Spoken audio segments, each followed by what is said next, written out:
જમીન પ્રકરણમાં 4 અધિકારીઓની દાહોદ પોલીસ દ્વારા અટકાયત કરી. દાહોદ પોલીસ દ્વારા જમીન પ્રકરણની અંદર 4 અધિકારીઓની અટકાયત કરી. રિટાયર્ડ તાલુકા પંચાયતના અધિકારીઓ જમીન સંડોવણીમાં ઝડપાયા છે.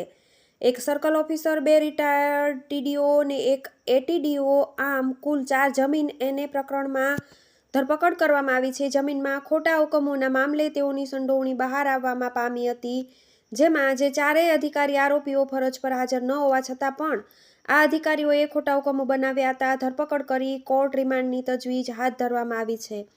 બ્યુરો ચીફ યોગેશભાઈ દરજી, દાહોદ, ટીવી 18 ન્યૂઝ. જે નકલી એને લગતના કે નકલી અન્ય હુકમો લગતના જે પ્રકરણ હતું એમાં ટીડીઓ કચેરી દ્વારા ફરિયાદ દાખલ થઈ હતી 112 સર્વે નંબરની, અને ત્યારબાદ વિશેષ સર્વે નંબર મળી આવ્યા હતા, એ ફર્ધરમાં ખુલ્યા હતા. આ તમામ સર્વે નંબરો છે જેમાં અમુક સત્તા બહારના હુકમો, સમય મર્યાદામાં જે સત્તા છે અથવા જેટલા ક્ષેત્રમાં સત્તા છે એ બહારના હુકમો, 1 વર્ષમાં સત્તા જેટલા હુકમો કરવાના છે એના કરતાં વધારે હુકમો, તથા જૂની તારીખમાં અમુક હુકમો, આ બધા મુદ્દાઓ ઉપર તપાસ વિગતવાર ચાલતી હતી.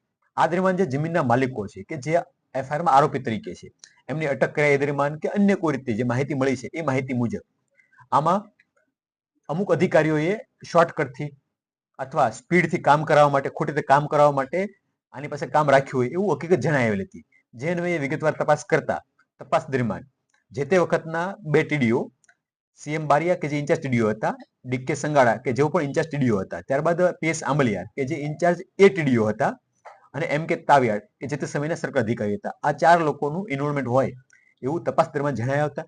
એ 4 લોકોની હાલમાં અટક કરવામાં આવેલી છે અને એમને રિમાન્ડ લેવાની પ્રક્રિયા હાલમાં ચાલુમાં છે.